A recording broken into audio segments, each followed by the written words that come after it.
रौतहटको राजपुर नगरपालिकाले कृषि क्षेत्रमा देखिएको बाँदरको समस्या समाधान गर्न चालेको कदम साँच्चै प्रशंसनीय छ। नगर प्रमुख डाक्टर मोहम्मद राजिक आलमको विशेष पहल र नगरपालिकाको सक्रियताले वडा नम्बर 9 बैरियाका किसानहरूले भोग्दै आएको बालीनालीको क्षति कम हुने आशा पलाएको छ। 18 वटा बाँदर नियन्त्रणमा लिनु र तिनीहरूलाई सम्बन्धित निकायको सहकार्यमा जंगलमा छोड्न लैजानुले समस्याको दीर्घकालीन समाधान खोजिएको देखिन्छ।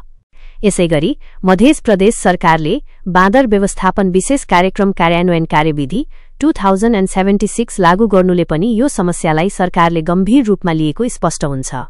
भूमि व्यवस्था, कृषि तथा सहकारी मन्त्रालयको यो पहलले राजपुर नगरपालिका मात्र नभई अन्य प्रभावित क्षेत्रका किसानहरूलाई पनि राहत मिल्ने अपेक्षा गर्न सकिन्छ।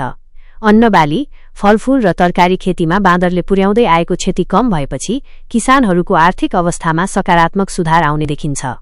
यो समाचारले देखाउँछ कि स्थानीय सरकार र प्रदेश सरकार मिलेर काम गरेमा कृषि क्षेत्रका यस्ता जटिल समस्याहरूको समाधान सम्भव छ।